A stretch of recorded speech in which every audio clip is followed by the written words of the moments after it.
This Friday, Jamie Lee Curtis and Lindsay Lohan are back to switch things up in Disney's Freakier Friday. Totally, yes. It's an absolute riot, Woo! and the only movie that can be described as So much weirder than the last time. What last time? it's the frequel You ready? we've been waiting for. That absolutely slays. What deeply out of touch old person came up with that? You did. Wow. Don't miss the comedy event of the summer for all ages. Disney's Freakier Friday in theaters this Friday. Get tickets now. Rated PG. Parental guidance suggested. It's Wednesday Addams. I see you're trying to distract yourself from your own banal thoughts. Let me help. Here's a recording thing made of my latest root canal.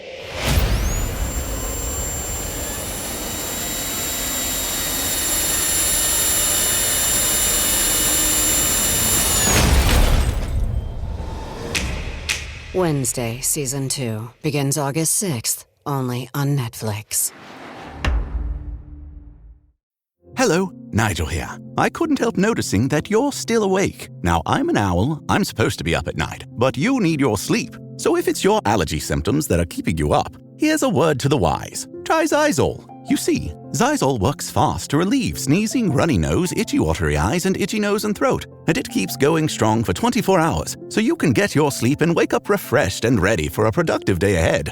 Be wise, all. Take Xyzal at night. Use as directed. Starts working in 45 minutes. Pie in the Sky Media. This series contains adult language and descriptions of graphic violence throughout. Listener discretion is advised. That I just need to get over it and move on so that the community can forget the darkness. Human beings. Oh, how we love our metaphors. Symbolic imagery that help us make sense out of the senseless. How we cope with things we can't comprehend or explain. Light has become a metaphor for goodness. Darkness, not so good. Bad, even. Because we've learned that it's often in the darkness. That's where the evil lurks. The all-too-human predators who bide their time, waiting for the light, the unsuspecting innocent. And so it was in the disappearance of Lindsey Baum. There's no explaining how a 10-year-old little girl vanishes, seemingly without a trace, in all that darkness. Because small towns aren't immune. Even places where people say, and want to desperately believe, that nothing much ever happens there. Is McCleary a town where it's like, leave it to Beaver? Or is it like, are they trying to protect I thought something? it was Leave It to Beaver. Yeah. Now when I think of it, I think of Deliverance. And I know that sounds bad, but I don't know any other way to describe it. And in this town, one mother's quest to make sure that nothing in this town would ever be the same again. A meeting where one of the council members stated that I'm tired of every time somebody Googles McCleary, Washington, Lindsey Baum pops up. Well, I have news for that city council person. I have no intentions on letting the world forget that Lindsey Baum and McCleary go hand in hand, because they do. Even once justice has been served, I don't see why she's such a stain. It's not like she's the first horrific tragedy or crime that happened in that community.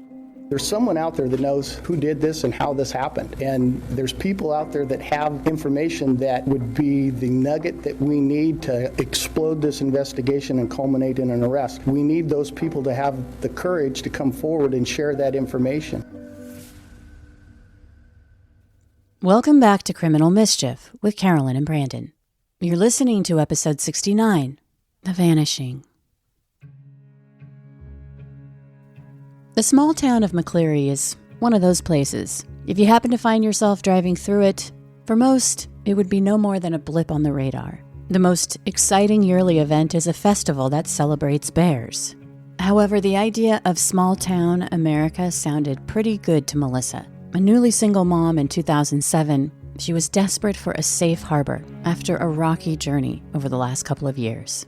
See, Melissa had grown up in the Lacey area, near Olympia, Washington, which is the state capital. And here she was back in a state that she'd left when her husband was in the military. After his service, they settled in Tennessee, where they had planned to raise their kids permanently. Their children, Josh and Lindsey, were just a year apart, and Melissa was a stay-at-home mom. At least that had been the plan. But Melissa's relationship with her husband was deteriorating, had been for a while. It had gotten to the point where she knew the marriage couldn't be saved, and she did not want her kids to grow up in a chaotic household. So she packed up the kids, and they moved back to Lacey in 2007. Well, after my ex-husband and I separated, the kids and I moved back to Olympia. I grew up in Olympia, Lacey. And we were living in just a little 2-bedroom apartment in Lacey. And moving from Tennessee, where we had lived in small towns for several years after getting out of the Army, I just was overwhelmed, especially at just how much Lacey had exploded during the years that I was away. Melissa says that life as a single parent was rough, made more difficult by the fact that she wasn't receiving any financial support from her estranged husband. I really had some trouble with childcare when we first moved back, and I was a single parent. I was getting nothing from my ex-husband. He was 100% absent from the day that the kids and I got on the plane. And my son, who has autism, we were struggling with childcare. He got expelled from 3 different Y cares in the North Thurston School District, and there was no services. There was just nothing. A really good friend of Melissa's stepped up big time to help. So my friends who I'd grown up with, we've been known each other since we were in Brownies together. She's like, if you want to move out here, I can watch Josh and Lindsey for you before and after school. That's why we put them in Elma, because she lived and owned a business in Elma. McCleary was near Elma, which was 30 minutes away from where Melissa worked in Olympia, which meant she'd have a brutal commute both ways. And she wasn't crazy about how rural McCleary was, a former logging town. I was one of those paranoid mothers. Like, if you, Lindsey, for one, set up my MySpace, I wasn't even as tech savvy as she was. And, I didn't even put pictures. The only pictures of my kids were of them in their Halloween costumes and stuff. Like, I was always so fearful. And I was recently divorced, like very, very recently divorced. And it was Lindsey pushing me to try and date. And I was so fearful of inviting somebody into our life that would hurt my kids. And it's just weird that I tried to be so cautious. I used to pull up the sex offender registry in the area, and I would make both of my kids and any of their friends that were around, because they always had friends at the house, always, look at them and say, make sure they knew what they looked like in case they ever saw them. They knew, to stay away and to come straight home. Even though Melissa had her heart set on living in Elma, in the summer of 2007, before Josh and Lindsey started 5th and 4th grades, Melissa was stressed because she couldn't find housing in Elma, which is where she wanted to live. Well, there wasn't anything in Elma at the time. And because it was summer, I was in a crunch because I needed to get moved before the school year. So we ended up finding a place in McCleary. And I've spent a lot of time in Elma through my teen and early 20s, coming to the fairgrounds for concerts and the races every Saturday night. But I don't think I had been to McCleary prior to the day I went to look at the house. How far is Elma from McCleary? Like 7 to 9 miles, depending on which way you go. So would Elma be considered the big city and McCleary's the little bit more rural in a rural area? Well, that depends on what you think of as a big city. I guess if you thought of Olympia as being the size of Seattle, you could maybe think, no, Elma is a little bigger. I'm really not sure the population, no more than 5,000. Yeah. If that. I don't even think it's that. But McCleary is like 1,400. If you couldn't tell, Melissa did not want to live in McCleary. It wasn't her first choice. But as a struggling single parent, she made do and settled in McCleary.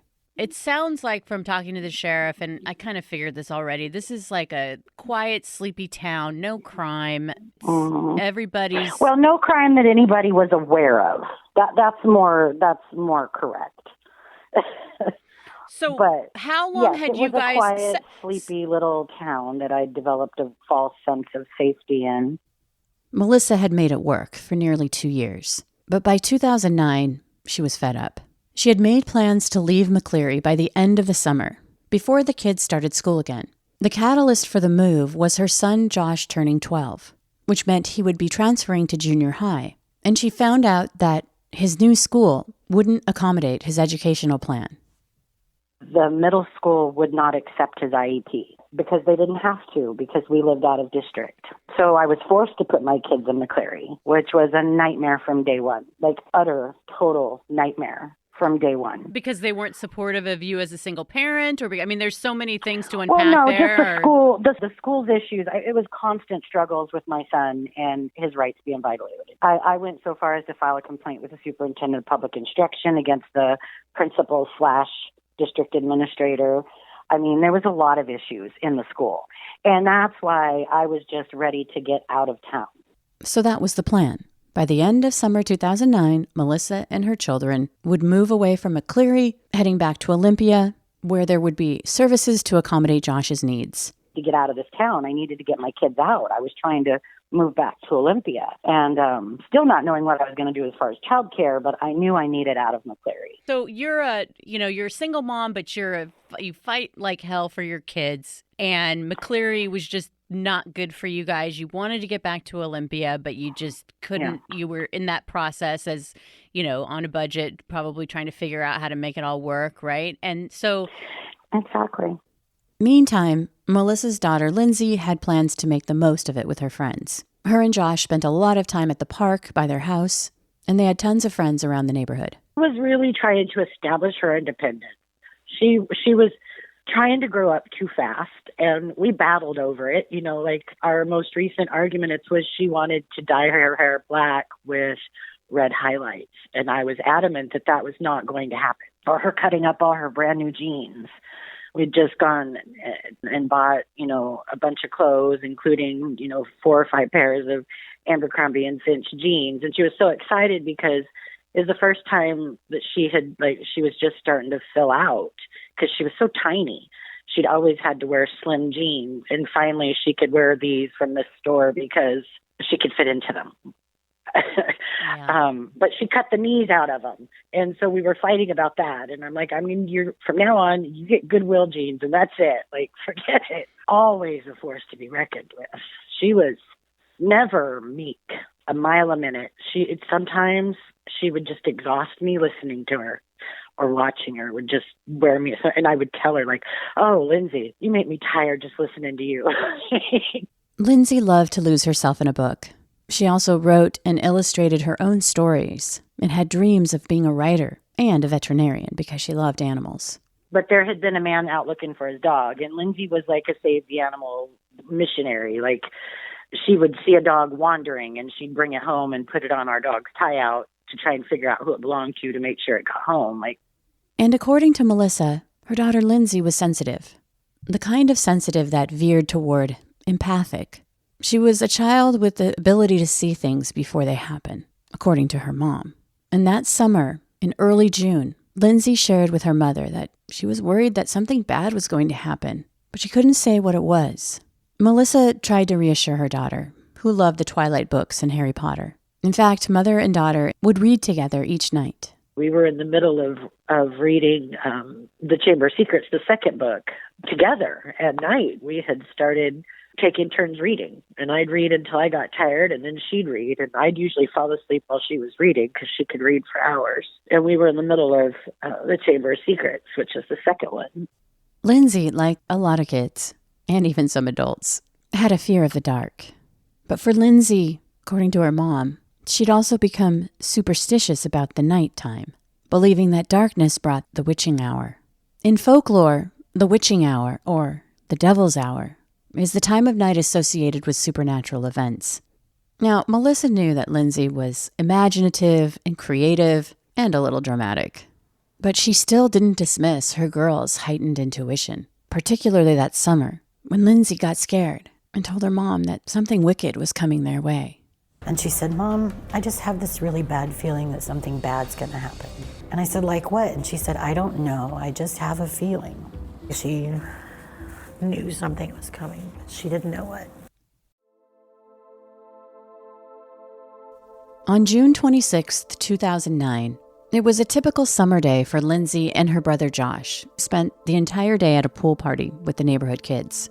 And that Friday night, Lindsey, her brother Josh, her friend Michaela, and a bunch of other kids ran back home to Melissa at around 8 p.m., where Lindsey begged her mom to let Michaela have a sleepover.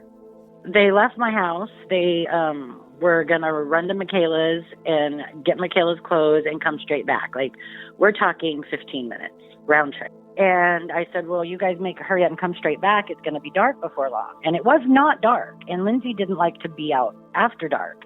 And I knew that my car wasn't running. So I was just telling her, I can't come pick you up, so hurry up and get back here before dark. And when she was leaving, I had mentioned, if that man looking for his dog comes back around, not to get close enough to a car for somebody to reach out and grab you, right? And she looked at me and she goes, duh, Mom, I'm not stupid. And she pranced out the door. And that was the last conversation that you had with Lindsey? The last word she said to me. Oh, God. I'm sorry. That's all right. It wasn't long before Josh came back home. He was frustrated. Apparently, he'd gotten into a tiff with Lindsey because she'd accidentally broken the chain off his bike as they were making their way over to Michaela's. After about a half an hour, Lindsey and Michaela hadn't returned, and so Melissa called her daughter on her cell phone. Started trying to call her, and she wasn't answering. And I was trying to call her friend's mom, who also wasn't answering. Apparently her phone, if I remember correctly, was dead. But she did call me back a little while later. And she's like, well, no, Lindsey's been gone, I want to say like 20 minutes or 30 minutes at that point. I don't remember exactly. And I thought, well, that's crazy. Like, okay. And I went out and I was looking for her and I was calling for her and I kept calling her phone and I left her several voicemails like, Lindsey Jo, when you get home, you're grounded for a month. I bought you a phone so that I could keep in contact with you. And when you don't answer it, you don't deserve to have it. Like I went through getting angry to total panic. Like, Lindsey, where are you? I need you to come home right now. And was it dark at this point? It wasn't completely dark, but it was darker than dusk for sure by this point. Michaela's mom would tell Melissa that she'd put the kibosh on the sleepover and that Lindsey had left their house and headed for home at around 9:30. It was just a 10-minute walk, but by that time, all the other kids had gone home, and so Lindsey walked it alone. This new information seized Melissa's chest. Her heart raced in a panic. Her daughter wasn't at Michaela's. She certainly wasn't at home. And she's not answering her cell phone. Where is she? I still can't explain that night. It is like the world turned upside down for that night. I still cannot explain how everything that went wrong could have gone wrong, but it did. My car I couldn't use my car. My car was broken. Otherwise, she wouldn't have even been walking. She left her cell phone at home, which I'm 99.9% sure was accidental because she never went anywhere without her cell phone. She'd take her charger if her phone was going to die. She didn't take our German Shepherd that went everywhere with her. She left the house with like half a dozen kids, including my son and her friend. And they all went their separate ways. And then my son, who turned around and came back home because they'd gotten in an argument over her breaking the chain on his bike. And she just dumped the bike on the side of the road and said, well, I'll get it on the way back home. And he's like, wait a minute, you can't just leave my bike on the side of the road. And so they were arguing over it. And a friend of mine that lived just before where they were going texted me and said, oh, I saw the kids, they were fighting, so I sent Josh home. Melissa, now frantic.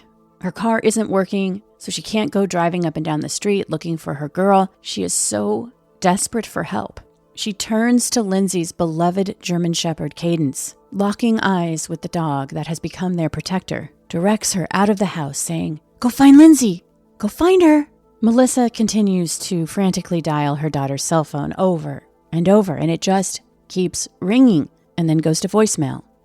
It sounds like it went pretty quick from being mad, like, where are you, to, yeah, because by the time it was dark, like, there's no way she would have been, like, by the time it was dark is when I called the police, when it got dark, because I knew there was no way, like, she would have been home before dark or she would have called me. But that was also about the time that I had, in one of my calls, I was walking down the hall towards, I don't remember where, but as I was walking down the hall calling her, I heard her phone ringing in her bedroom.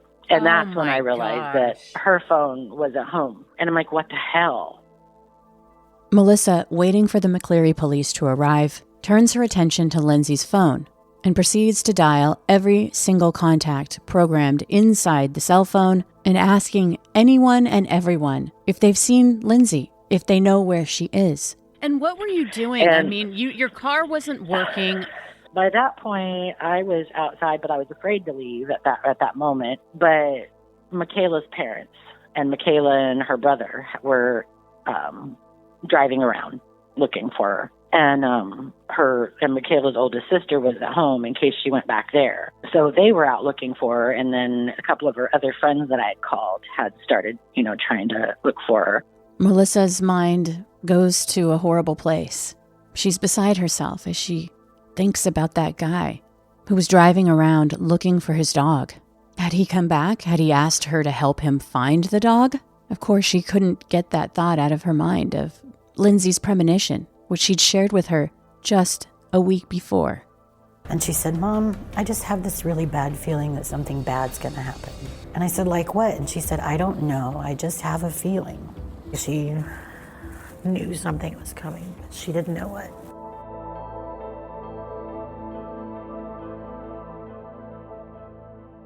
The McCleary police would arrive on Melissa's doorstep at around 10 o'clock that night. But it wasn't long before the Grays Harbor Sheriff's Office, a larger law enforcement agency in the area, would take the lead. Here's retired Sheriff Rick Scott from the Grays Harbor Sheriff's Office. So the city of McCleary is a very small rural community in our eastern edge of Grays Harbor County. They, at the time, had a chief of police and I believe 3 officers. One of their officers was called out at 10 o'clock that Friday night to initiate the search for Lindsey. And then one of my patrol sergeants, because they're on the same frequency we are, was kind of listening to what was going on, realized that they were looking for a juvenile female. And as the night wore on, he eventually went down there and offered our assistance in trying to help locate her. And so he had some of my deputies then go down and start to assist in just doing a neighborhood search. An overnight neighborhood search by law enforcement captured people's attention in town. And it wasn't long before word had spread like wildfire throughout the community that there was a missing 10-year-old girl. People came out of the woodwork to help search for Lindsey that night. It was after the sergeant left my house. Oh gosh, it was probably 11:30 by the ish. I'm guessing it was. I just remember standing there at the end of my driveway, and it like hit me. It was like it slapped me in the face. I was standing at the foot of my driveway, like trying to look in every direction and trying to think, what am I going to do? Where do I, And it just kind of hit me, and I. Standing there with 3 phones in my hand. I had our house phone and my cell phone and her cell phone. And it just hit me like, this can't be happening. That was what I thought. That was my like, this can't be happening. This doesn't happen. By sunrise, the canines were out searching for any trace of Lindsey. It wasn't until well into the morning hours of Saturday that my office became involved in this more than just having a couple deputies help McCleary PD look for her. So by Saturday morning, activated a huge number of search and rescue volunteers to aid in searching the area, because we, again, had no clue as to why or how it was that she was missing. And we still hadn't ruled out that she was hiding out at a friend's house or something of that nature overnight.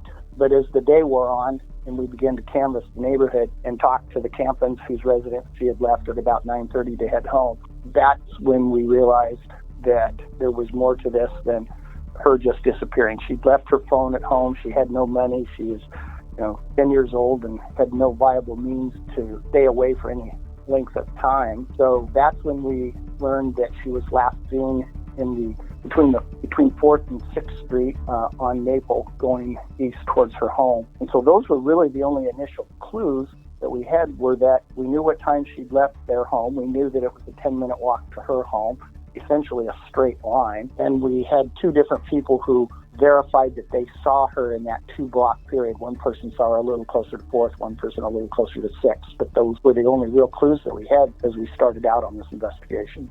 Right away, they were troubled by the fact that they didn't really have anything. Because the challenge with Lindsey's disappearance was that they had no idea where she'd been taken from and the circumstances behind that abduction. It was as if she'd vanished into thin air. The only thing investigators had to work with was the information that had been told to them by Melissa, Lindsey's mom, and then what Michaela and her parents had described, how Lindsey had walked out the door and headed for home at around 9:30 p.m. It was about a 10-minute walk back to her house, 5 blocks. The only lead they had was that a neighbor had told police that they'd seen her between 5th and 6th Streets, but that was the last time that she'd been seen. That weekend, hundreds of searchers, canines, horseback riders to search the deep woods that surrounded the town, and police divers trolled the nearby waterways. Sunday morning, I had about 30-some local detectives roll into town and about 30-some FBI agents roll into town. By Monday, I had close to 100 detectives and FBI agents, along with the Missing and Exploited Children's Unit from the State Patrol. FBI also activated a Missing and Exploited Children's Unit that they have that's regional for the West Coast. And so we had a huge input of regional, local, state, and federal investigators come together to form a team of investigators that would be in McClary for not just weeks, but for months to come as we worked this investigation. At the same time, I continued to run the search and rescue component, and we brought in resources and set up food and provisions for all the detectives and volunteers, and we basically worked to a large degree around the clock, nonstop. Of course, Melissa, at home, agonizing over everything her daughter had said to her in the weeks before her disappearance. She shared with investigators anything she could think of.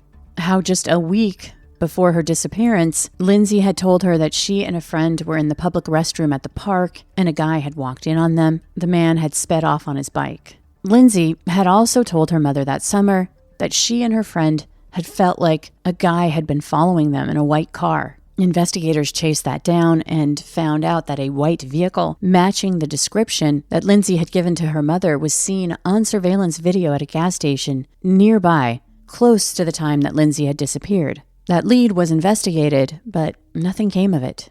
Melissa also had told investigators about the man looking for his dog. He was quickly identified and ruled out. The man had been looking for his dog and had posted missing posters. But when you don't have that path of investigation to follow and you don't have that knowledge, then you got to just be so comprehensive that, you can't rule, there's no way to rule anything out or anyone out. The other complexity that we were dealing with is most cases you have trouble developing any people of interest in an investigation. Our problem was we had so many people of interest because we had to be so comprehensive. So we had to look at the registered sex offenders. We had to look at people who had been arrested but not convicted for suspected sex crimes. We had to look at any people that had any pedophile type behavior in their background. We had to look at anybody and everybody who we could identify that was out and about that night. And so as we would pour through these things, different people would become persons of interest, some for a matter of minutes and some remain that to this day. Hey, Criminal Mischief Nation. Have you been thinking about starting a new business? Or maybe you already have a business and you've been wanting to get into the online game but haven't because there's just so many platforms. Where do you even begin? I've got the answer. Shopify. Shopify is the commerce platform that's revolutionizing both brick and mortar stores and online sites. That's the sound of another sale on your online Shopify store. But did you know Shopify powers selling in person too? That's right. Shopify is the sound of selling everywhere. Online, in store, on social media, and beyond.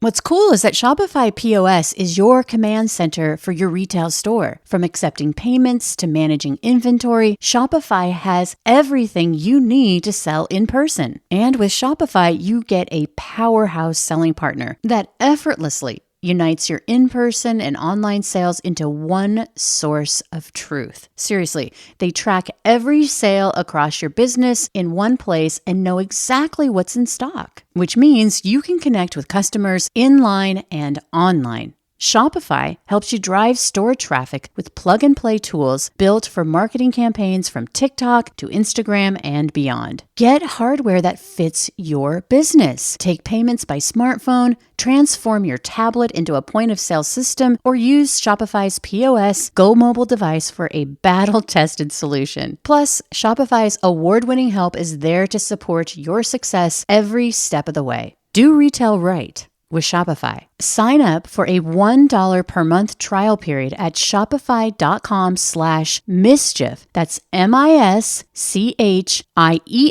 all lowercase. Go to shopify.com/mischief to take your retail business to the next level today. Shopify.com/mischief.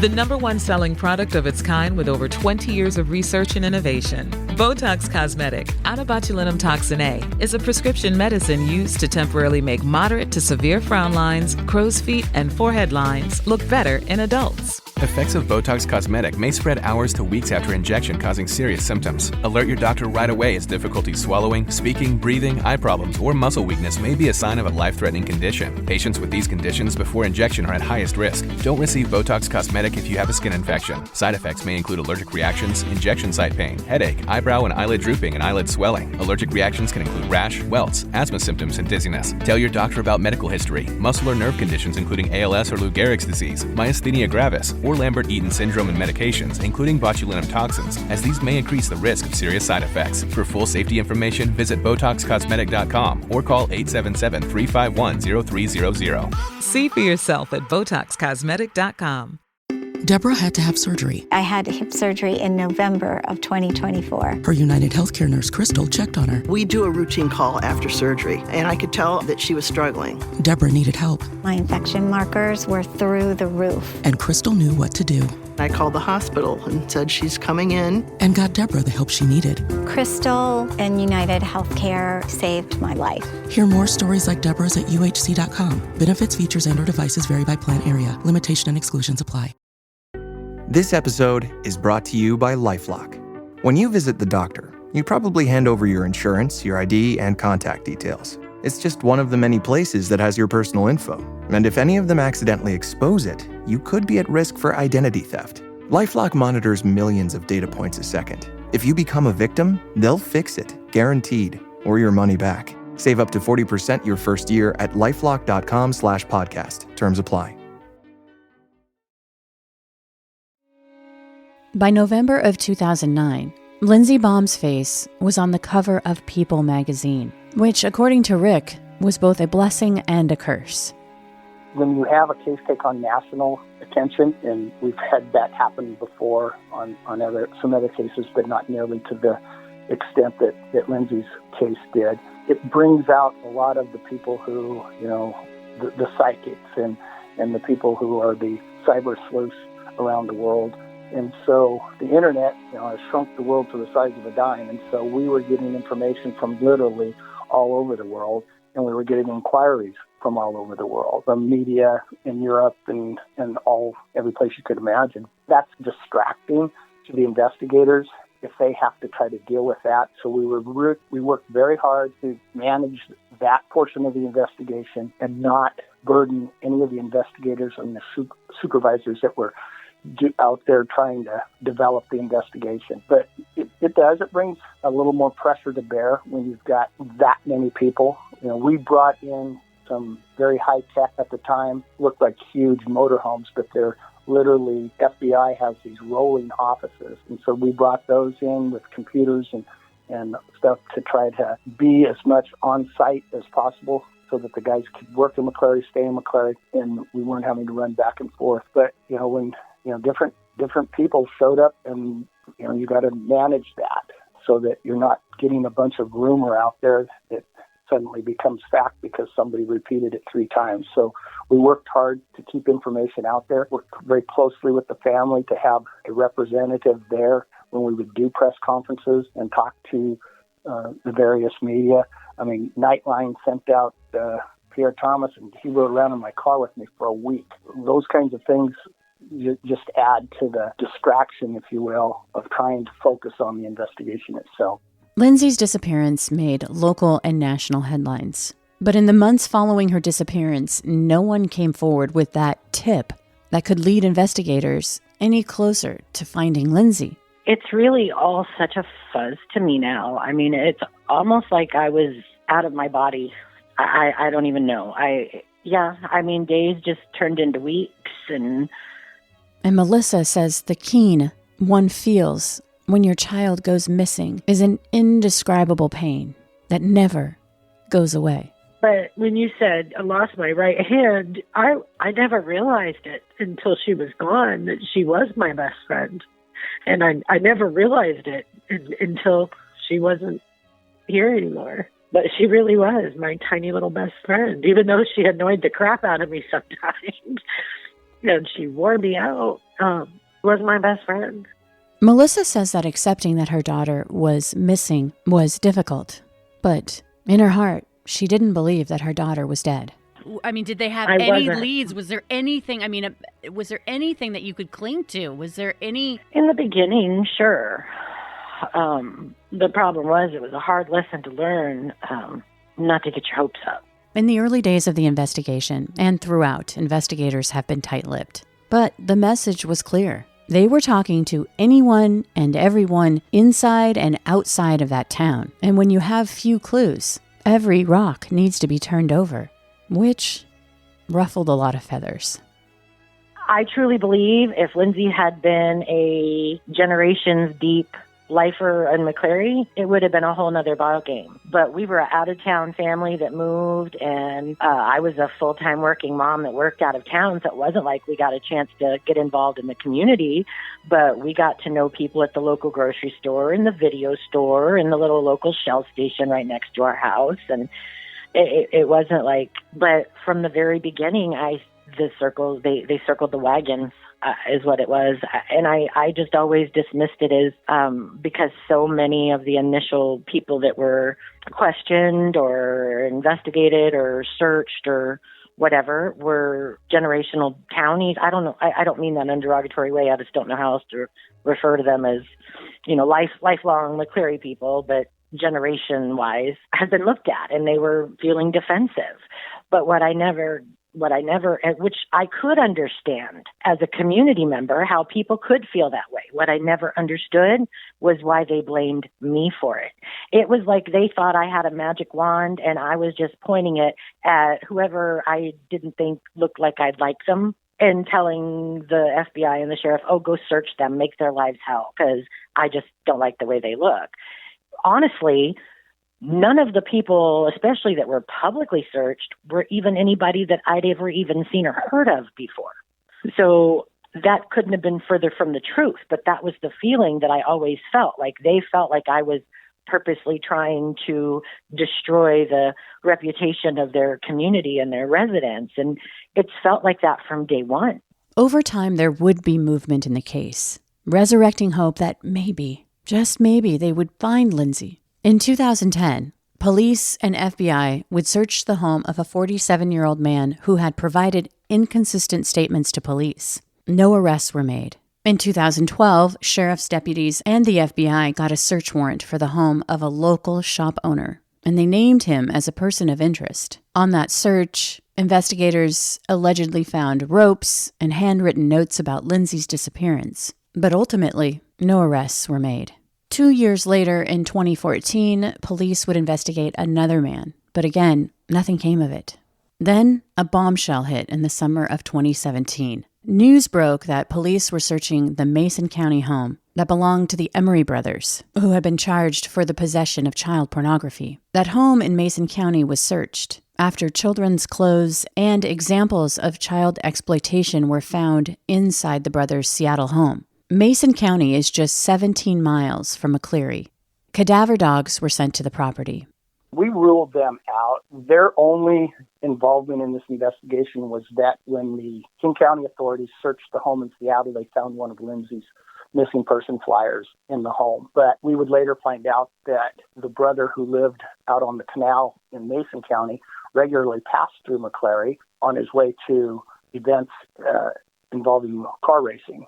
And we were handing out those flyers to anybody and everybody. We regularly would set up at the main intersection in McCleary where people would come off the freeway and then pass through McCleary in order to go to Mason County. We would set up at that intersection and hand out flyers to cars when they stopped at the stop signs because it's a kind of a three-way intersection. So we were handing those out by the thousands. So the fact that they would have one at that home in Seattle, while initially it was a red flag, we later ruled them out as having any possible involvement in this.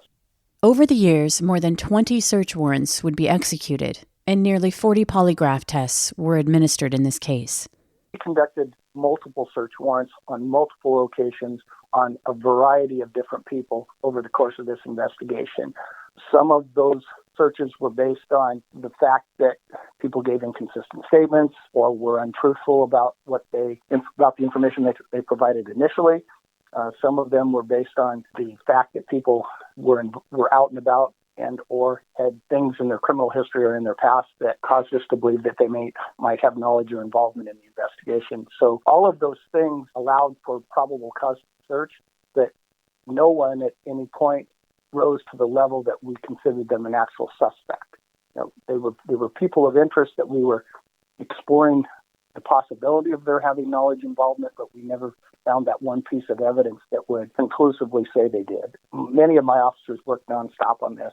I literally would have to order people to go home and get some rest. I worked 65 days straight without a day off, 12 to 16 hours a day. We did everything we could to try to find her.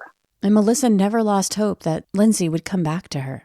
Because every time that they would do a search, like they would, that we know about, I just expect, they're going to find her, and I fully expected that she was going to come home alive. Looking back, and even then, people would say, oh, well, that's, you're in denial. Well, I never denied that was a possibility, but I still felt her. And to me, that meant she was still on Earth. So maybe I misread it. I don't know. But well, isn't that the hardest? You don't know. I mean, mother's intuition is well, and so... that was just it. Like, it didn't matter what I thought happened because I couldn't breathe until I knew. And little did I know that even once I knew, breathing would be even more difficult. In September of 2017, unbeknownst to the wider world, a discovery was made. Hunters were deep in the woods in a remote area near Ellensburg, which is in eastern Washington. Those hunters happened upon what appeared to be a fractured human skull, and they contacted the police. Now, at this time, there was nothing connecting this skull to Lindsey's disappearance. McCleary is a 3-hour drive away from Ellensburg. Those investigators did their due diligence and sent the partial skull to the FBI crime lab for DNA analysis. But the request wasn't fast-tracked. And finally, in May of 2018, the DNA results came in. They were a match to Lindsey Baum. I'm here today to share with you that we've brought Lindsey home. We've recovered her. Sadly, she was not recovered as we and her family had hoped and prayed these last 9 years. Her remains were recovered in September of 2017, unknowingly, by some hunters in a remote portion of eastern Washington. Those remains were turned over to local authorities, who in turn released them to the FBI, where they were confirmed to be human and sent to the FBI lab in Quantico, Virginia, for analysis for DNA. Because the remains were not associated with a specific criminal investigation, they were not analyzed for DNA until just recently. So just in the recent week were we notified that the DNA collected from the remains matched the DNA submitted to the lab in 2009. Melissa says when the sheriff, FBI, and others showed up at her doorstep, in that moment, upon opening the door, any vestiges of hope that her beloved daughter was alive were snuffed. I just felt hope drain through my feet. I remember kind of shaking and were you by yourself? Did you have any other? Was your son with you, or you were? No. My son didn't live with me at that point. He was living in Lacey. I feel like time stopped for you that night in a way. It did. And unfortunately, my son lost his mother, too. And it's done more damage to him than anybody could ever imagine. And he was never considered a victim. He spent most of those 9 years being a suspect, at least in the court of public opinion. Nobody saw him for the victim that he was. And it's damaged our relationship, probably irreparably forever. He felt vindicated, and I was glad for that, because finally he felt like, now they know I didn't murder my sister. After the remains of Lindsey had been identified, that month in May, a massive effort was undertaken. 200 volunteers and law enforcement, along with 22 canine teams, searched the area where Lindsey's partial skull had been found, which was in heavily timbered terrain, steep cliffs, and deep ravines. The search was believed to be one of the largest in state history based on the number of personnel involved. Getting the notification that her daughter had been murdered did nothing to change Melissa's mission to find justice for Lindsey, which meant keeping her daughter's name alive in the hearts and minds of people was paramount. Even down to trying to get the garden put in. That was a freaking nightmare. You would have thought that we asked the city to foot the bill and do the work and still take it out of their own pockets. I mean, it was so ridiculous. I had to sneak in the brass plaque at the last minute so that what were they going to do at the unveiling? Make me take it out? Because they wanted nothing to even remotely look remotely similar to a memorial. They were adamant about it. So my little bronze plaque with a poem and her birthday and her disappearance death day was not acceptable. But I did it behind their back to get it in.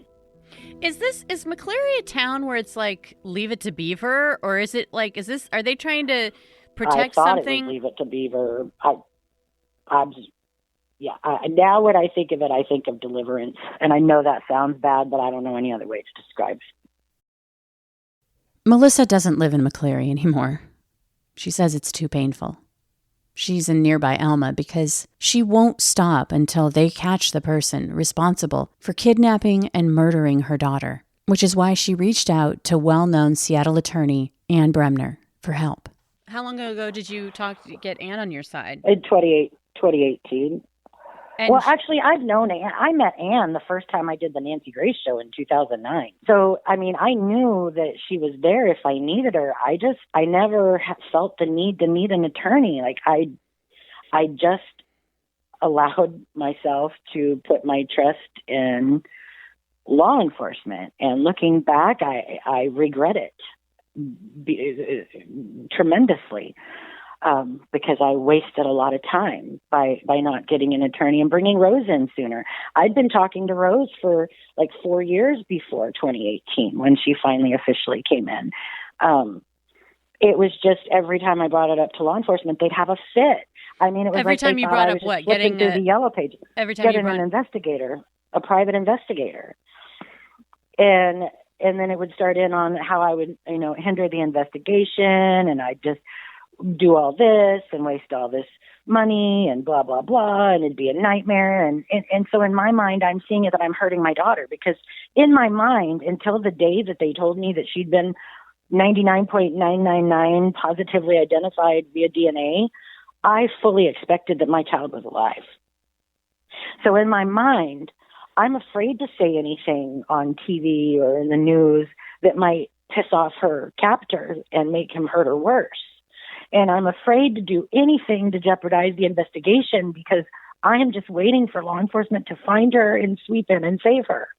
So I was so controlled by my fear for all those years that I didn't do things that I wish I would have done sooner. Private investigator Rose Winquist, who's working on the case pro bono, has created her own profile based on her tireless work on this case. She believes that Lindsey was kidnapped by someone who was a local and who lived in McCleary and either knew Lindsey or was familiar with her in some way. She thinks he was a man in his 20s at the time of Lindsey's abduction and possibly coaxed Lindsey into the car, sexually assaulted her, and then, worried that she would tell, murdered her. In 2021, Paul Beaker was arrested for the rape of a girl who was 17 in 2003 when he kidnapped her. He pulled her into his vehicle, tied her up, and drove her to a place where he raped her. Afterwards, Beaker took her somewhere near McCleary and left her there. She was able to free herself and was taken to a hospital where investigators collected evidence. But the case went cold. In December of 2020, the sheriff was able to get grant money to send the DNA from that rape kit to a private lab for genealogy testing, which led investigators to Paul Beaker, who they learned lived in McCleary in 2003 in a residence near where the teen had lived. Detectives were able to get a surreptitious sample of Beaker's DNA from a discarded item, and it was a match for the 2003 sexual assault. Over the years, there were rumors that the case of the 17-year-old girl who was kidnapped and raped was connected with Lindsey's abduction and murder.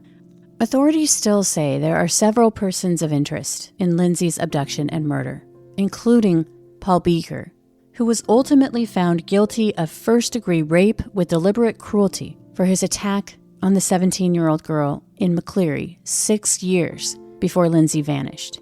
At this time, Beaker has not been formally charged with any crime related to Lindsey's disappearance and murder.